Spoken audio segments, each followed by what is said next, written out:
Then why are you making the argument he'll come twice if you don't have any proof? Well, no, because that's what he claimed. Jesus claimed he was going to come a second time. Now, the obvious question is, why should I trust Jesus to give me any type of truth? He was a human being. I wouldn't trust him. You don't trust people? Not usually, no. You check your roommates. Do you check your roommates' pockets to make sure there is no gun or knife in them before you fall asleep at night? No. Well, then you trust. See, it's impossible to live out moral relativism. Think about it. It is impossible to consistently live out moral relativism. Why? Think about whatever it is you believe about racism, the Holocaust, abortion, homosexuality. All right? Think about your position. Now, whatever your position is, and I obviously don't know, but whatever it is, if you're a moral relativist, you have to agree that the opposite of what you believe is just as valid. You can't live that way. You cannot live that way. You cannot live as if gay bashing is good. You cannot live as if apartheid is good. Instead, you attach absolute moral significance, don't you? So you can't live out moral relativism. It's impossible. You can understand it within the context of cultural particularity, where you don't have to you don't necessarily have to agree with the opposite, but you can understand that there is the possibility of a different system of thought that would support a particular position that you may not agree with or you may not Sure. agree with. Not only that, but I, as a follower of Christ, have no option but to love and respect a human being who kidnaps, rapes little boys, and murders them and buries them. Because I, as a follower of Christ, understand that all human beings have innate value and dignity, and Christ commands me to love all people, including my enemies. So you're right. I will look into the face of the kidnapper, the guy who rapes, and say, I love you and respect you as a human being, but I'm convinced that what you did was absolutely wrong. But guess what? I view myself the same way. I affirm my value as a human being because I'm created in the image of God, but I deplore my wrongdoing. I have done absolute evil. That is why I need Jesus Christ. That's why I need his forgiveness. He bled and died on a cross to forgive me, to reconcile me to God, to give me eternal life. Why would I look in the face of a gift horse like that and say no thanks? Am I a bad person because I don't believe in Jesus? No, you're not a bad person because you don't believe in Jesus. You're a bad person like I'm a bad person because we both have rebelled against God. We both have sinned. I'm a dirty, rotten sinner, and so are you. What does that mean? It means instead of loving people, we've been selfish. Instead of caring for people, we've been apathetic. Instead of honoring God, we've dishonored God. Instead of respecting people, we've been disrespectful. So I'm not this great person that I wish you would believe that I am. I am in desperate need of God's help. That's what Jesus Christ offers me. Don't you find yourself in the same boat? My God offers that too, but he's not Jesus. Okay, good. So who's the God you believe in? I believe it's the same as you, but we don't involve the Trinity. God is one. It says that in the Old Testament, so it goes against our central beliefs to believe that there's more than one God. Right, but Jesus repeated the Shema of Israel, Hear, O Israel, the Lord our God is one. Right, so Jesus was a strict monotheist. But then he was accepting that he wasn't God by saying that. No, he went on and claimed that he was this one God revealing himself in finite human form. So now, do you think the evidence is that a Jewish man named Jesus is reliable? I don't believe that. Okay, why? Why do you find it so difficult to trust Jesus Christ? Because no modern historian recorded it except the New Testament. How am I supposed to believe that? Some of the apostles weren't even Jews. Like, I don't trust them if they're not Jewish and they're writing about the Messiah. Like, you got to be kidding me. The first reason you told me you can't believe in Jesus is because no modern historian writes about him? Yeah. Well, you know, sir, if we did have a modern historian writing about Jesus, then we really would have a problem. Because that historian would not be an eyewitness. No, I mean like during that time, as historian during that time, the only one they have account of is Josephus Flavius. Yeah. And they proved 300 years after they found that in the history of Josephus Flavius that it was inserted by Christians. No, they did It wasn't not. actually written by. Wasn't written by Josephus Flavius. Antiquities 18.3.3, Josephus clearly writes about Jesus as being an historical person. Now, the question is, when he writes about the resurrection of Christ, is that in addition to the text or not? It might be. But to argue that Flavius Josephus never wrote about Jesus Christ as an historical person is intellectually dishonest. That's But not true. that he was the Christ. He mentioned a man named Jesus. Yeah. But he did not say he was the Christ. So, but he also was Jewish. So he stuck to his values and accepted there was only one God, not Jesus. Yeah, well, I worship a Jew. Jesus was a Jew. So faith in Jesus is not anti-Semitic. It's like a cop-out to say he'll come again because nowhere in the Old Testament said that the Messiah would come twice. Where does the Old Testament say he's only going to come once? Where does the Old Testament say Messiah will only come once? That's what my Talmud tells me. It's No, not it's in not. your. Well, you don't believe in the Talmud because you're not Jewish, so you wouldn't know it's in our Bible. The Torah does not teach that the Messiah is only going to come once. It doesn't answer the question, how many times is Messiah going to come? You can't make an argument from silence. It's intellectually dishonest. The You Torah can believe what never you says want. Messiah is only coming once. The Torah never says he's coming twice, or 3 times, or 4 times. It does not answer the question. You cannot make an argument from silence.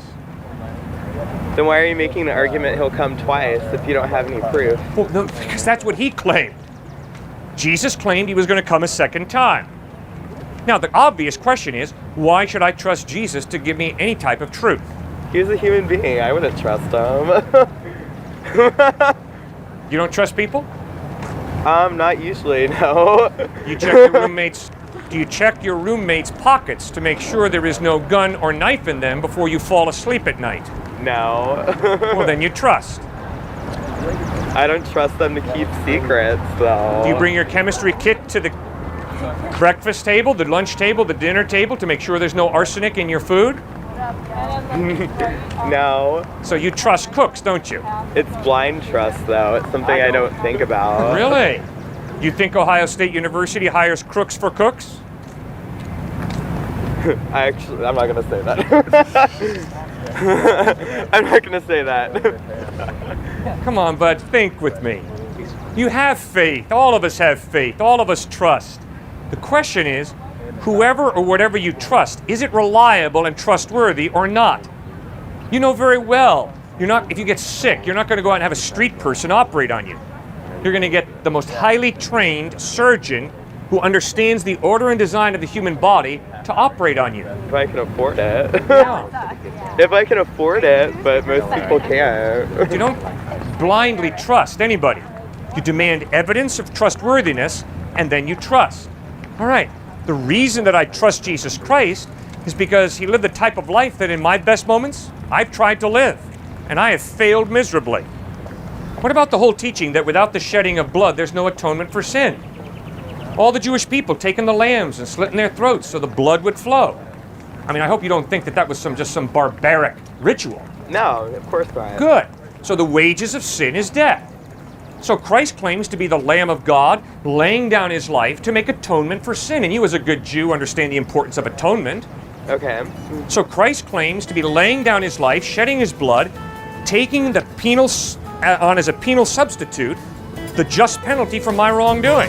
Examples of people who've shown like mathematical proofs, among other things, that morality is not tied strictly to God. It Okay. is possible to form a basis of moral absolutes without God. No. It's impossible for a moral absolute to exist if there is no mind prior to the human mind. How do you mathematically prove a moral absolute? You just assign a mathematical rule that effectively measures your impact on someone else and set a threshold. Yeah. So murder is taking away someone's entire existence, and so it's never okay for you to murder. Baloney. I've got a wife and 3 boys. If I want his money in order to benefit my wife and 3 boys, in order to get his money, I need to murder him. That is my choice, and I'm not wrong. That's a straw man, because no, you don't have to murder him to get his money. But B, you're entirely taking away his existence for a marginal benefit to the existence of you and three others. So that's obviously not moral. And I don't need God to tell me that. If he's an accidental collection of atoms, then there's nothing wrong with squashing his life. That's not what atheists say at all. I'm not saying what atheists said. That's not the question you asked. You asked me, if there is no God, is it possible for there to be a moral absolute? And I'm asking you, I obviously said no. Now, you said you're wrong, Cliff. Fine. Please explain to me how you get a moral absolute without God. You're the one preaching. Explain to me why it isn't. It's very simple. I'm not preaching. I'm asking the questions, not you. Oh, I can ask questions, can't I? No, it's not fair for you to respond to my question with another question. Oh, it's not fair. That's a very, very well-established debate style that undermines the possibility of debate. Oh, don't worry. I will answer your question. I already have begun to answer your question. But I totally disagree with you. It's totally legitimate for you to ask me questions. It's totally legitimate for me to ask you questions. Come on, guys. We're in a university here. We think, right? We think, hopefully? Right, but it's not so much that you're asking me a question, more that you're asking me a question to avoid answering mine. Oh, no, I don't avoid. I've been answering. I answered all day. All right. You ever hear the Nuremberg Trials? Yes. 1945 to 1949, right? The Nazi lawyers were brilliant. The Nazi lawyers stood up and said, these Nazi soldiers gassed Jews into Dachau and Auschwitz because their commanding officer ordered them to, because their culture taught them to. For you allies to come in here and to condemn these Nazi soldiers for gassing Jews is so intolerant, it's so arrogant, it's so culturally biased, it should be thrown out of court. And sir, the Nuremberg trials shut down. Until the American counsel, Robert Jackson, stood up and said, there is a law above the law. And according to the law above the law, gassing Jews in Dachau and Auschwitz is absolutely evil. The Nuremberg trials got back into gear, and those Nazi soldiers were convicted. Okay. Robert Jackson's plea for a law above the law is a statement. Ultimately, the law does not depend upon culture, people in power, or my own opinion. Because if it does, it's totally relative. Right. And we have no basis for saying, as Americans, the Nazis were wrong. Okay. The only way there can be a law above the law is if there is some mind to create and define that law. I disagree. Okay, how do you have a moral law without a mind? Go ahead. I just want to, I'm Jewish and my rabbi will tell me that there are not moral absolutes. So You bet. my rabbi tells me that. Well, so. You bet. And lots of Protestant ministers say that morality is relative because they don't believe there's a supernatural God, and many of them are my friends. I'm totally aware. But at least they're consistent intellectually, as opposed to you. No, my At rabbi least they're believes in saying God. there is no believe in supernatural God, and therefore morality is relative. Fine, that's intellectually consistent. I'm just saying it's possible to form a system of morals without a supernatural being. Well, of course, a system of morals, of course. Well, But no, I you've mean, got to like, acknowledge that system of morals is relative, This is fun. right? I mean, outside of the big ones, like it is possible to say murder is wrong without needing God to tell you it is. Well, of course I can say, buddy, to murder him is wrong. So wait, But if I look him in the hold on. face and say, If murder I- is absolutely wrong, who defines the absolute? It's not absolutely Culture, wrong, though. individual, the people in power? Well, then it's relative. But if there is a God who creates him with innate value, and he creates this intangible value called justice, then it's possible that for him to murder him is absolutely, not relatively, but absolutely wrong. You cannot have a moral absolute without there being some type of God. Meaning by that, some type of mind prior to the human mind that defines right and wrong. Murder that isn't simple. absolutely wrong, though. Say it a little louder. Murder is not absolutely wrong. Thank you. That's consistent from where he's coming from. Because there is no God, murder is not absolutely wrong. You're right. No, I'm talking from the Talmud, the Torahtical laws. Like, these are, like, Jewish things we hold important. Are you saying that Jews don't believe in God, or Because I would disagree with you. Obviously, the majority of Jews believe in God. But I've got a lot of Reformed Jewish friends who do not believe in God. Obviously, there are many Jews who are atheists. And that's fine. That's their choice. Are you calling me an atheist? No, I'm not calling you anything. Because I'm not. You asked me, what do Jews believe? And I'm telling you, Jews believe there is a God. Many do.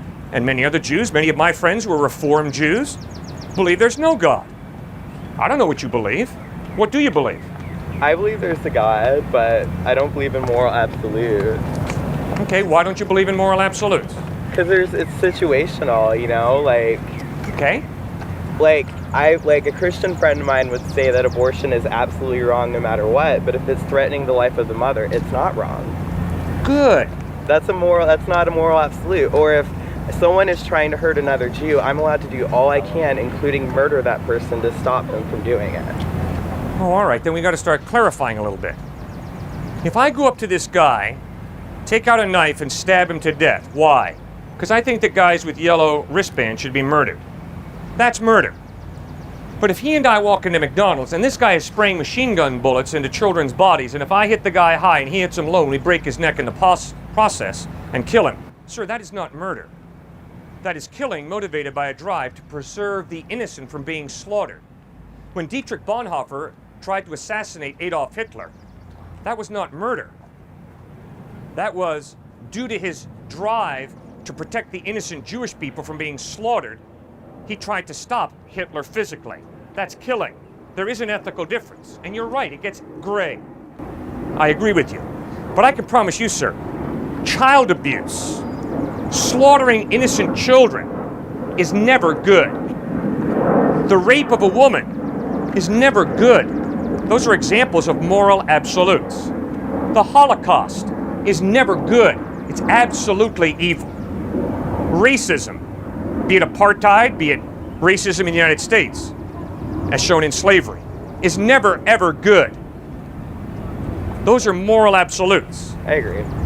Okay, well, guess what? The only way there can be a moral absolute is if there is some type of God to create and define those moral absolutes. Otherwise, it's all relative. Does that make no sense? Well, I don't know, sure, but I have a lot of atheist friends, and some of them are more moral than I am, Sure. so... Sir, all of my atheist friends are wonderful people. They're all idealists and altruists. All of my atheist friends are wonderful people. I don't have one rotten atheist friend, okay?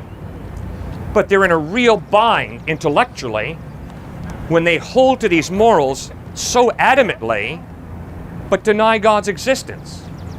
Because one of the greatest pieces of evidence that God exists are moral absolutes that every single one of us holds to. See, it's impossible to live out moral relativism. Think about it. It is impossible to consistently live out moral relativism. Why? Think about whatever it is you believe about racism, the Holocaust, abortion, homosexuality. All right, think about your position. Now, whatever your position is, and I obviously don't know, but whatever it is, if you're a moral relativist, you have to agree that the opposite of what you believe is just as valid.